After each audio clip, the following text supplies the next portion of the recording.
Now!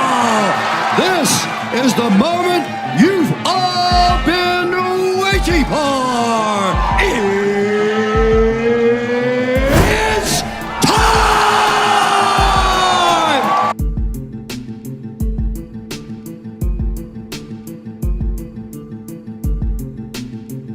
Et salut à toutes et à tous, ici Max Ostrad, votre croupier et organisateur pour cette nouvelle saison de la MML, j'ai nommé la MML Make It Rain, et on se retrouve en week 5 pour le main event, le match de la semaine opposant Surdy, coach de la Bicho Academy, à Cresserel, coach des Kilowatty B, deux coachs qui sont, on va dire, au milieu de leur poule et qui ont vraiment besoin d'une victoire pour pouvoir se projeter en vue des futurs playoffs. En tout cas, du côté de Surdy, on a un Tornadus Therian, un Palafin, un Rotom classique, un Dratatin, si je ne me trompe pas, un Insolourdo et un Florge. Tandis que du côté de Cresserel, on a le Iron Bundle, le Wuchin, le Victini, le Iron Threads, le Runerigus, que des mots difficiles à dire chez Cresserel, c'est horrible. Et enfin, le Enamourus Therian. Il n'y a pas d'ajout éphémère de aucun côté, je ne crois pas. Non, Surdy c'est le Fortress et Cresserel c'est tout simplement un autre Pokémon. Donc on va voir un peu ce que ça va donner côté, en tout cas de Surdy. Ça a l'air pas trop mal, hein. Ça a l'air de faire plutôt pas mal de dégâts, mais toujours dans un style très très fat. On a ce Insolourdo, Florge, Dratatin qui risque d'être assez insupportable à passer, à voir si le Victini a Glaciate. En tout cas, le bundle peut vraiment faire un très très bon match si ça arrive à weaken le Florge. J'ai l'impression que des deux côtés, il va vraiment falloir weaken certains Pokémon pour pouvoir finalement avoir l'opportunité de break. Je pense notamment à Tornadus qui, une fois route fer passé, peut faire énormément de dégâts. Même chose pour le Palafin, en vrai, qui peut presque, dès l'entame de match, faire beaucoup de dégâts. Et on a un lead assez logique de chaque côté. Un Insolourdo du côté de Surdy contre Bundle du côté de Cresserel. On va essayer directement de mettre la pression. Bon, je pense clairement ici on va avoir droit à un flip turn de la part de ce Bundle qui n'est pas booster énergie. Donc ça peut vouloir dire des choses. Est-ce que c'est un Specs Bundle? Parce qu'il n'y a pas non plus beaucoup de grosses résistances glace du côté de Surdy. Donc clairement on peut espérer juste bourrer et potentiellement avoir un freeze sur ce Florge. Ce serait pas déconnant. À voir, mais en tout cas je pense qu'il va être prudent. Cresserel il va pas oser, surtout que je crois que ce Insolourdo a accès à Glaire ou à minima à Body Slam, donc on va pas risquer la para clairement, et je pense qu'on va switcher, pourquoi pas sur un Runerigus, ça peut être intéressant. Voilà le Runerigus qui arrive sur les rocks.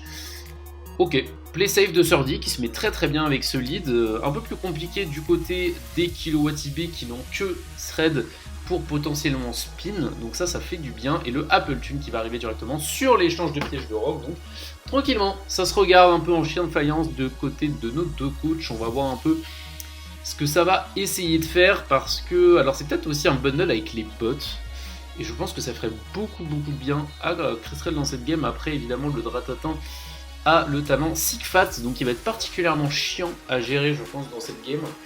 On va voir un peu comment Surdy joue tout ça. Bon là je pense qu'il va balancer un Apple, je crois que c'est Apple Acid, son move signature, et Enamourus qui prend les pièges de rock, donc on n'a pas les bots, et on prend évidemment la petite drop. C'est un... Ah oui mais non, bien sûr, Cresserel a son ajout éphémère, et il s'agit du Enamourus Therian qui a le Marvel Scale, qui donc booste sa défense une fois qu'il est tout simplement burn. Donc ça fait vraiment plaisir. Cresserel qui sort son ajout éphémère, mais qui pour le moment n'a pas produit grand chose avec, parce que Dragonkiss a littéralement rendu de la vie à ce Florge. Donc on va voir ce que va pouvoir nous proposer Surdy en contre-attaque. Bah là l'avantage c'est qu'il y a eu la drop, donc les Moonblast vont faire très peur. Ça va double sur le Enamourus en anticipant Iron Threads. Alors ça me paraît être le plus logique. Peut-être que ça a anticipé Victini aussi, hein.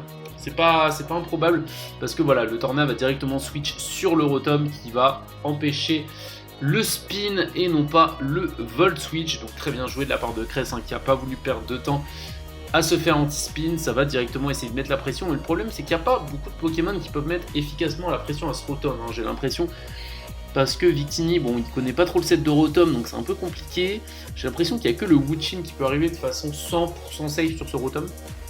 On va voir ce que va nous proposer le poteau Cresserelle. En tout cas pour le moment, dit qu'il nous fait un très très bon début de match. Il sait ce qu'il a à faire, j'ai l'impression qu'il a bien compris que les pièges de roc sont beaucoup plus avantageux du côté de Cresserelle que du sien.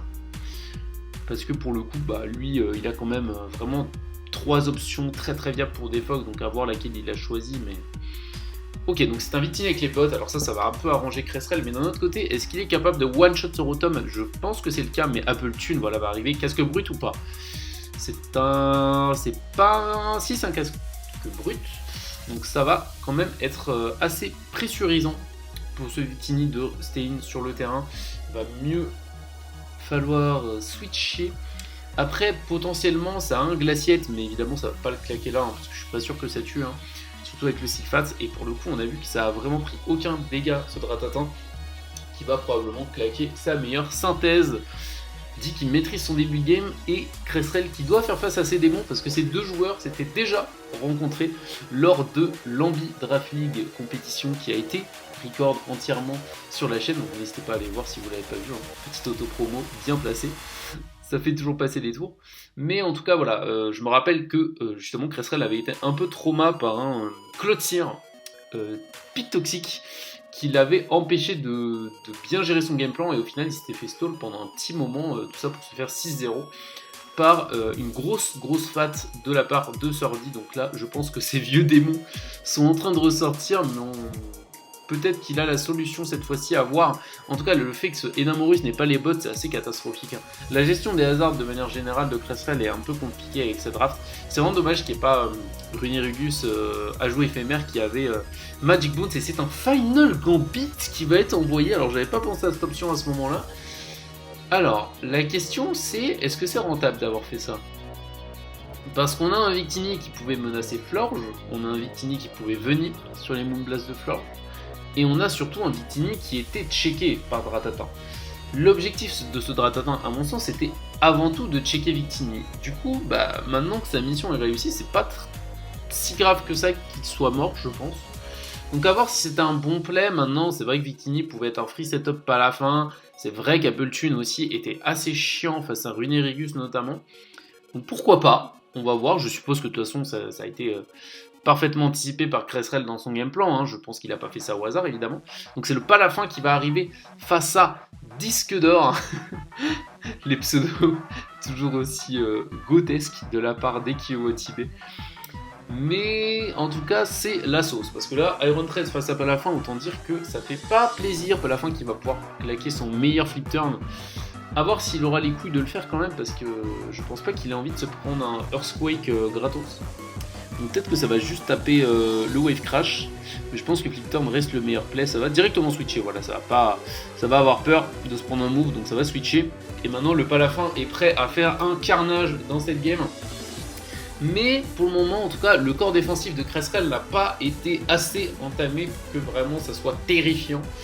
Donc pour le moment, on a une game très très équilibrée, 10 tours, ça se prend les coups, ça s'observe un peu. Pour le moment, il n'y a pas eu de risque vraiment qui a été pris ni de l'un ni de l'autre. On ne sait pas trop où on en est en fait. Parce que l'important dans un début de game, c'est la prise d'information. C'est-à-dire quel Pokémon va être extrêmement menaçant, quelle réponse l'adversaire a prévu pour ses Pokémon, etc. etc. C'est comme on l'a vu, typiquement Victini est venu mettre la pression, directement Dratata est venu, donc ok, c'est Dratata, le switch à Victini. Dans le cadre d'une game normale, probablement ça aurait switché et ça aurait pris cette information en compte, mais là on parle de Cresserelle, il en a strictement rien à foutre, et du coup il a juste essayé d'exploser ce Dratata avec succès, et le Power Whip fait 0 dégâts, c'est un truc de ouf. Et le Taunt qui va être envoyé, donc pas de coil possible, mais c'est le lance-flamme qui va être utilisé. Alors là, nos deux joueurs se surpassent pour me surprendre. J'aurais vraiment pas anticipé un dénouement pareil. Un lance-flamme, je savais même pas qu'un Solordo avait lance-flamme. Et le Power Whip Unchin. Ok, assez drôle, et en tout cas un Solordo qui maintenant a accès à l'Evolurock, je le rappelle, donc c'est assez intéressant comme Pokémon, mine de rien. Comme Lotier, ça peut être vraiment très efficace. Et Sordi l'a bien compris, encore un Pokémon qui se joue très très bien en fat. Décidément, Sordi maîtrise son style de jeu. Un style de jeu qui est vraiment pas évident à jouer, je l'ai joué un peu à une époque. ce genre de fat, et j'ai rapidement changé de style de jeu parce que ça me convenait pas. Je suis allé vers quelque chose d'un peu plus agressif, toujours dans ce style fat, mais vers quelque chose d'un peu plus aggro, ce qui n'est pas le cas de Di, mais il s'en sort très bien, et je trouve qu'il y a beaucoup de gens qui ont beaucoup de mal à s'adapter à son style de jeu, et tant mieux pour lui. Parce que s'il gagne aujourd'hui, il va commencer à être bien placé. Parce qu'actuellement, il est en 2 victoires, 2 défaites. Donc vraiment une 3ème victoire. Et le Blingwing Storm, ce Tornadus qui n'arrête pas de miss. C'est terrible. En même temps, je n'ai quasiment jamais vu ce move réussir de toute ma vie. Que ce soit celui de Landorus ou celui de Tornadus. Mais là, c'est absolument terrible. Après le triple miss Hurricane de la semaine dernière, ça fait pas plaisir. Surtout que ce Tornado, je pense qu'il a vraiment envie de weaken l'équipe adverse. Et là, il va se prendre un Poltergeist. C'est un peu dommage de se faire weaken comme ça, parce que je pense même pas qu'il puisse le one-shot sur Energus. Donc là, c'est vraiment terrible, ce miss. Parce que ce Tornado a vraiment beaucoup de choses à faire sur le match-up pour le coup. Et en plus, il a les bots. Donc vraiment, il ne craint absolument pas les rocks. On va voir ce que Di va décider de faire. Est-ce qu'il va décider de switcher? Voilà, il a peur. Donc il va switcher. Le Poltergeist qui arrive évidemment tranquillement sur le Solourdo qui fait un très très bon taf en ce début de game. Là je pense qu'il va probablement proposer un petit boost pour se mettre full vie.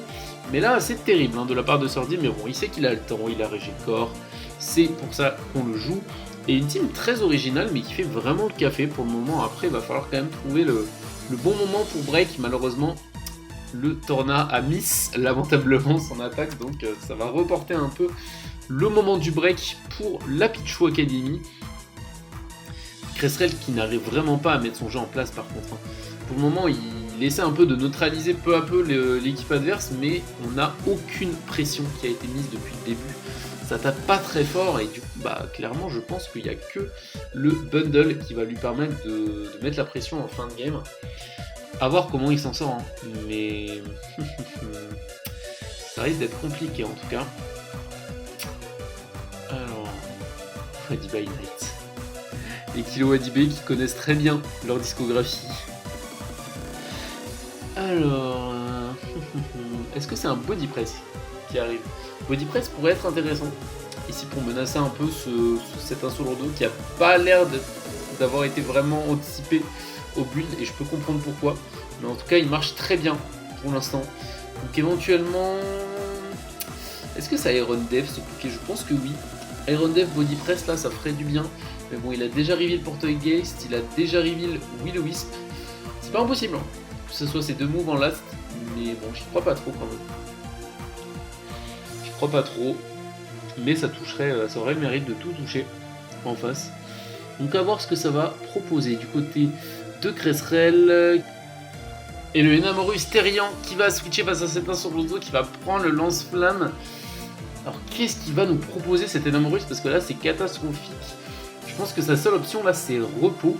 Ce qui serait pas déconnant parce que ça expliquerait pourquoi il l'envoie sur un Solourdo. Parce que c'est le seul slot où il peut repos dessus. Non, ça va Calm Mind sur le Florge. Alors attention parce que il a accès à Oblivion Wing en ajout éphémère et du coup il va pouvoir récupérer 100% des dégâts qu'il inflige tout simplement. Après peut-être qu'il ne l'a pas parce qu'il fait Draining Kiss et en face c'est un Florge Calm Mind. Et qu'est-ce qui va venir passer ce Florge là? C'est une bonne question parce que le roue de fer va venir prendre un Moonblast à +1, il va pas forcément le kiffer. Donc là vraiment Sordi qui maîtrise sa game, très très solide. En 20 tours pour le moment il n'a pas spécialement été inquiété, c'est le Wuchin qui arrive. Wuchin je le rappelle qui a le Terra Crystal Poison, donc on va pouvoir menacer. Du côté de la Pichu Academy, c'est le couplin normalement qui Terra Crystal, mais évidemment il n'est pas présent, donc pas possible. Et tranquillement, on va envoyer le Insolordo. Finalement, un match de fat, comme on en a l'habitude. Pas vraiment depuis le début de la compétition en commentary, mais c'est le premier match. Il en faut des matchs comme ça. Et en tout cas, ces deux coachs sont vraiment déterminés à gagner ce match parce que comme je l'ai déjà dit, je le rappelle, c'est très très déterminant pour leur accès aux playoffs et ces deux joueurs qui quand même, je trouve, font partie des favoris éventuellement. On a Cresserel qui a remporté la saison dernière en me battant 2 fois d'affilée en finale. Pas une petite performance de la part des Kilo Watibé. Et en face on a Sordi qui fait des saisons régulières, je trouve, de plus en plus intéressantes, peu importe les tournois auquel il participe. Je trouve que vraiment c'est un très bon joueur et qui en tout cas il force beaucoup de choses chez les oppos avec son style de jeu. Pour le moment, il n'y a pas grand monde qui s'y est adapté, je trouve ça un peu dommage, parce que je pense qu'il y aurait eu moyen de s'adapter davantage de la part de ses oppos, mais pour le moment, ils ont du mal, parce que Surdy maîtrise ce qu'il fait, et je trouve qu'il a quand même assez bien drafté. J'avais mis sa draft assez basse sur des critères quand même, comme je l'avais dit, des critères qui sont uniques et relatifs au power ranking. Mais c'est vrai qu'en tout cas, pour le moment, elle s'avère assez efficace, même s'il a 2 défaites. Je trouve que c'est une draft qui tourne quand même plutôt bien. Et on a le Runerigus donc, qui s'est fait le Will-O-Wisp, et ça va Hard Switch Bundle. Enfin, de l'action dans cette game. Mais là, on a un problème. C'est-à-dire que Cress, actuellement, a juste à cliquer H-Pump, mais comme vous allez le voir, H-Pump va miss. Parce qu'il s'agit de Cressrel, coach des KiloWattB, qui est probablement la personne la plus malchanceuse sur cette terre. Donc ça va être très très compliqué là, il va falloir porter ses couilles et claquer un immense H-Pump si on veut revenir dans cette partie, parce que là, il va falloir clairement faire en sorte de menacer. Et ça va pas miss. Félicitations Cressrel, mes applaudissements, qui n'a pas miss un H-Pump. Pour vous dire, un des paris sur lesquels les coachs pouvaient miser cette semaine, c'était 3 miss dans ce match. Donc pour le coup, les parieurs en PLS, mais Cressrel en joie face à cet H-Pump, parce que là pour le coup on se débarrasse d'une grosse menace en face, et le Florge va arriver. Alors le Florge va probablement prendre un Ficteur, comme tout le monde, à voir si c'est un Specs aussi, peut-être que c'est le Specs, j'ai pas vu s'il avait pris les dégâts, oui il a pris les dégâts des pièges de roc, donc c'est peut-être un Joy Specs, et on va synthèse, voilà. Très intelligent de la part de Surdy qui a rapidement compris la situation, c'est-à-dire que Bundle va devenir assez cauchemardesque à gérer sous peu, et donc on fait en sorte que le Florge puisse le gérer le plus longtemps possible avec ce synthèse. On va voir le Terra Blast, cette fois il l'a, la semaine dernière ça lui avait fait défaut pour passer le config de Dixel, cette fois il l'a bien pour le Florge. Et Torvedus qui mine de rien est assez embêté, parce que il commence à se faire weaken, le miss est assez dramatique, parce que là cette fois ça commence à être compliqué de switcher, et c'est pas impossible que Cressrel décide tout simplement de retaper un Terra Blast. A voir, le jour où Tornadus Terrien aura... il sera banni, tout simplement. Mais en tout cas, Nastyplot, je trouve, lui a vraiment fait du bien. Mais je pensais que ce serait en même temps un peu plus fort que ça. Je l'ai pas encore vu briller spécialement avec Nastyplot, mais c'est un Pokémon que j'adore et que j'aimerais vraiment retester sous peu, Tornadus Terrien. Très intéressant, et ça va re-Terra Blast. Très bien joué de la part des 2 joueurs, parce que du côté de Surdy, on a bien compris qu'il fallait attaquer avec Nastyplot s'il voulait avoir une chance dans cette game, et de l'autre en même temps, tout simplement, on voit clair dans le jeu de l'oppo, et on fait en sorte que ce Torna ne revienne plus, parce que c'est un peu le meilleur moyen d'accélérer la game finalement, et je pense que c'est ce que veut Cressrel, accélérer cette game. Je pense notamment au Iron Treads là, qui peut commencer à vraiment faire du sale face à tous les pokés adverse, et justement balancer des gros vol switch à qui veut le prendre. Le Blink Grid Storm qui cette fois ne va pas miss et va enfin se débarrasser du Runerigus adverse. Je pense que là Surdy est content, mais en même temps il a 4%, il est burn, donc là c'est assez catastrophique. On va tout simplement go sur le bundle du côté de Cressrel, mais c'est un mal pour un bien, parce que ce bundle il vient et il reprend les rocks, et ça fait vraiment plaisir à Surdy qui va pouvoir switcher sur son Florge, je pense, complètement gratuitement. Je pense pas qu'on va sacrifier le Tornadus ici, ce sera un peu dommage parce que du coup bundle vient prendre les rocks gratos. On va voir ce que ça va proposer, mais je pense que Florge vise quand même pas trop mal pour gérer bundle de manière générale, donc ce serait assez intéressant de switcher dessus pour voir venir tranquillement cette fin de game. Mais il y a toujours cette terreur du crit ou du freeze qui peut vraiment aussi faire en sorte qu'il juste sacrifie son Torna. Alors, que va nous proposer Surdy? Et ça va switcher sur le Florge comme prévu. On l'avait annoncé, le freeze dry. Est-ce que ça va freeze? Ça va pas freeze, mais ça fait super mal. Le Specs qui là pour le coup peut faire d'énormes dégâts. C'est presque dommage de ne pas avoir vu un Ice Beam, parce que potentiellement on serait pas si loin du 2H KO, mais je pense que là ça va clairement tenter le freeze comme un homme. Cressrel qui aujourd'hui a envie de ne faire qu'un avec le axe, et pour le moment ça lui réussit, mais est-ce que ce sera assez? Après on a un Florge qui ici est un peu obligé de faire synthèse, parce que s'il fait pas synthèse dès maintenant, sur l'arrivée du trade, ça va être très problématique. Est-ce que ça va Moonblast? Non, ça va switcher. Donc là, on a un bundle qui a Freeze Dry gratuit. Et le Stone Edge qui va miss. Ouh là là là là là là, ça fait mal, ça fait mal. Cresserelle qui retombe dans ses vieilles habitudes. Ah ouais, et là, Sordi qui dit aïe dans le chat, et c'est mérité parce que là. Ah non. Ah, ça fait littéralement aucun dégât en fait. je pense que ça tue même pas du coup. Ouais, c'est pas très grave du coup. Mais c'est quand même chiant. C'est quand même chiant parce que le burn Iron Thread, ça veut dire qu'il a plus grand chose pour menacer ce Florge.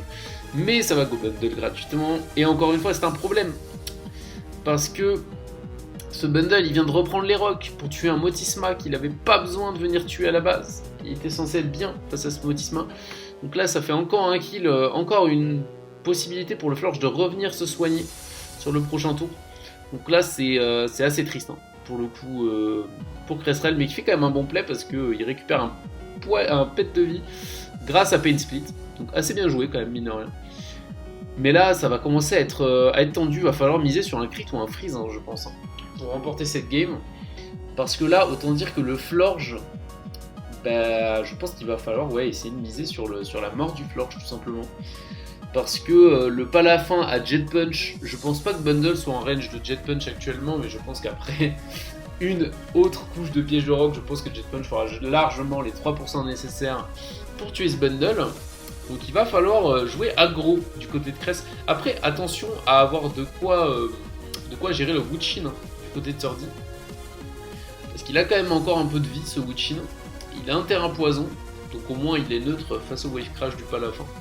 Ça peut être une bonne nouvelle ça, mais à voir. Je pense que ça va tout simplement sacrifier le Rotom ici. Le Rotom il a fait son taf, voilà, il a mis sa petite burn sur le Iron Thread, il a volt switch quand il fallait, il a pas défog, hein. On s'en dit qu'il n'y a pas voulu défog sur cette game, et là je pense que la meilleure option chez les Kilowatt TB c'est de tenter un freeze, hein, ou de tenter un crit. Je pense qu'il n'y a pas trop le choix, il va falloir tenter le freeze ou le crit ici, parce que switcher Threads, le problème c'est que Threads de toute façon est burn. Donc, encore demi, c'est pari réussi. C'est exactement ça, Cresserelle. Mais j'espère pour toi que tu vas au moins crit, parce que là, ça risque d'être compliqué. Le thread ne peut plus tuer le Florge. Maintenant qu'il est burn, il ne peut plus gérer du tout ce Florge. Et Wuchin, bon, peut faire des trucs, pas interdit. Mais bon, va falloir être bon là. Parce que je trouve pas que Bundle ait un réel intérêt pour le coup. Parce que dans tous les cas, à partir du moment où Florge est soigné, Bundle ne sert plus à rien dans la game, globalement. Donc je pense que là, il faut tenter quelque chose. Ah, je suis pas fan. Je suis pas fan du play. Je ne suis pas fan du play du tout. Et ça va switch sur le Torna en plus. Hein. Et je m'y attendais un peu à ce switch Torna aussi. C'est pour ça que je l'ai dit. Parce que c'était pas impossible de voir un double switch Torna. Et là, c'est... Alors, c'est pas dramatique, globalement, parce que peut-être que Terra Blast peut gérer, mais pas la fin. Pas la fin, s'il a Jet Punch, là, c'est peut-être une fin de game. Et c'est dommage. Je comprends pas pourquoi on n'a pas juste tenté le freeze dry. Parce que, bah, là, en cas de... En fait, dans tous les cas, tu t'en as. Et dans tous les cas, si Florge fait synthèse, t'as perdu la game. Donc je comprends pas pourquoi tu ne tentes pas quelque chose... Ça va tuer, ok, il va tuer le Florge, mais je pense que s'il a fait ça, c'est qu'il a Jet Punch. Sordi a très probablement Jet Punch, et donc il est tranquille, là il va pouvoir taper sa petite Nasty Plot, pouvoir break, et normalement il ne restera plus rien une fois que ce Wuchin sera mort. Je pense que c'est là le game plan de la Pichu Academy.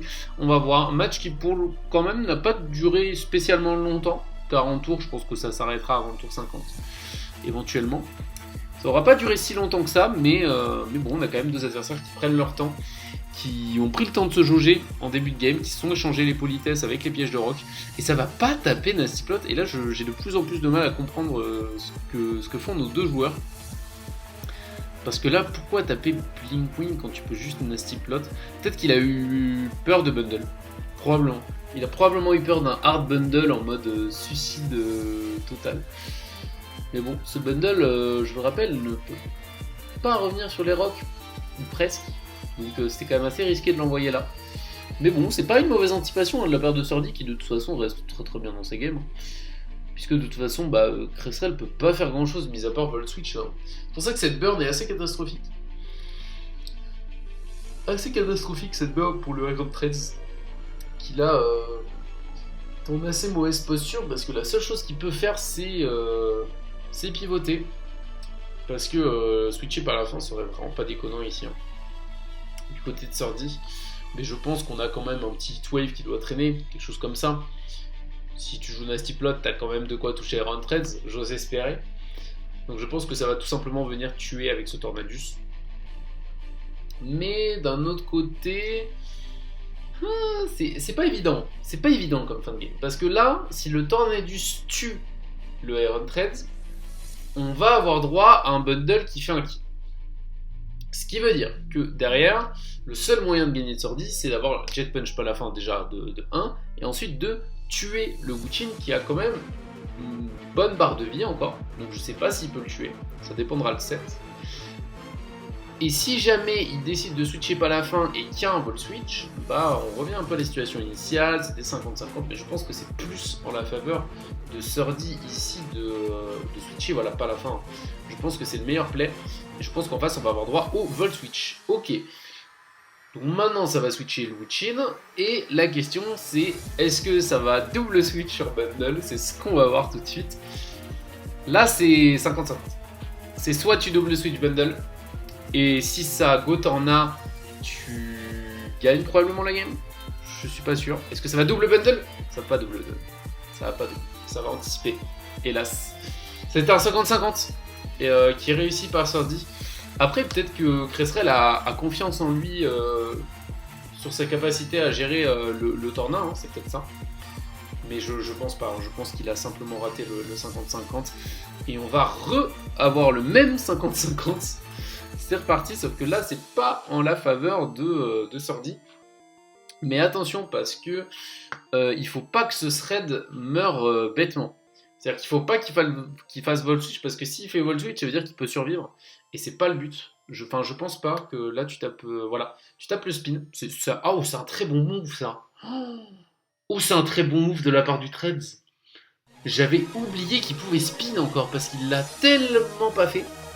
Oh, c'est très bien joué de la part de Cress là, parce que du coup, on a ce bundle qui normalement va juste gagner la game tout seul. Cress qui a été très patient. Faut en avoir des coups. Parce que dites-vous que ne pas avoir spin jusqu'au dernier moment. Oh, c'est bien joué parce que ça a forcé, en fait il a forcé son oppo à jouer, à venir prendre les rocks, à venir à prendre des risques, sauf qu'il avait le spin, et donc là évidemment, bah, c'est très bien joué. Ouh, le sub. Oh, c'est le sub qui est reveal. Ouh là là là là là. Ouh là là là là là là là là là là là là. Ouf. Ah bah ouais, mais ça va être perdu là. Non, ça va pas être perdu, ça va tenter le Jet Punch à +1. Et ça va tuer, et ça va être une victoire de la Pichu Academy. Le match qui s'est emballé dans les dernières secondes, et Surdy qui a sorti son move le plus clutch pour en finir avec son oppo. Alors je pense que ça passe, hein. Attention, parce que c'est pas interdit, mais je pense quand même que le Tornadus devrait s'en sortir. Alors attention quand même, Surdy, il s'agirait de pas faire de la merde. Cresserel qui sort le 3. Pour ceux qui ont vu le review show précédent, vous avez la ref. Est-ce que ce Bleak Windstorm va lisse 2 fois et permettre à Cresserel de remporter la game? Oh, ça serait terrible quand même. Oh, ça serait terrible, et pourtant, cette game va avoir un nouveau rebondissement. Et Surdy qui va miss 2 fois Bleak Windstorm, 2 miss décisifs, 2 miss pour la game. Oh, c'est dramatique. Au bout de 51 tours. Ah, et pourtant il le tenait sa game. Après, honnêtement, j'aurais peut-être fait un petit Nasty Plot moi. Je pense qu'il avait le temps, et moi j'aurais fait un petit Nasty Plot sur Ruination quand même. Je trouve, parce qu'il connaissait pas la spread en face. Hein. Ah, c'est terrible. C'est terrible. Je pense quand même qu'il aurait pu faire ce petit Nasty Plot. C'était pas déconnant. Mais franchement, on a un très beau match. Hein. Très beau match des deux joueurs qui ont construit leur game, et c'est vraiment, notamment je vais conseiller ça aux joueurs un peu les moins bons de la MML, ceux qui sont encore en phase de progression. Je pense à Kenny, je pense à Lucide. Vraiment, regardez cette game et analysez-la, parce que je la trouve vraiment très très belle, parce que on a deux joueurs qui d'abord essaient de prendre les infos, qui vont s'échanger les rocks, qui vont essayer de comprendre un peu quelle est leur win condition, etc. Et au fur et à mesure, ils vont essayer de les amener, ils vont être prudents. Voilà, et Au fur et à mesure, il y a Surdy qui a commencé à prendre de l'avance. Cresserel, il a construit sa game pour essayer de passer le 1 solo lourdeau. Et puis derrière, ça a commencé à pressure beaucoup avec le Tornadus. Cresserel derrière a cherché à s'adapter et a pressure un peu plus avec le bundle. C'est là que Florge a commencé à sortir davantage et que le nouvel enjeu de la game a été de passer le Florge pour Cresserel et de mettre assez la pression pour que Florge puisse tenir bundle assez longtemps pour Surdy. Et on a ce final avec des 50-50, des plays très très bien joués de la part des deux joueurs et évidemment il fallait une touche de sel pour parfaitement conclure cette game. Bon, hélas pour la Pichu Academy, c'est une 3e défaite qui n'est pas encore synonyme d'élimination, mais il va falloir être très focus sur les prochains matchs et le Kilowatt IP qui s'en sort miraculeusement et qui grâce à ça peut rêver de top 1. Cette poule, c'est encore possible. L'avance n'est pas si énorme du côté des 312 Negapix. En tout cas, j'espère que ce match vous a plu. Si c'est le cas, n'hésitez pas à liker, à commenter. On se retrouve pour le review show dédié à cette même Week 5. C'était Max The Strat. À la prochaine!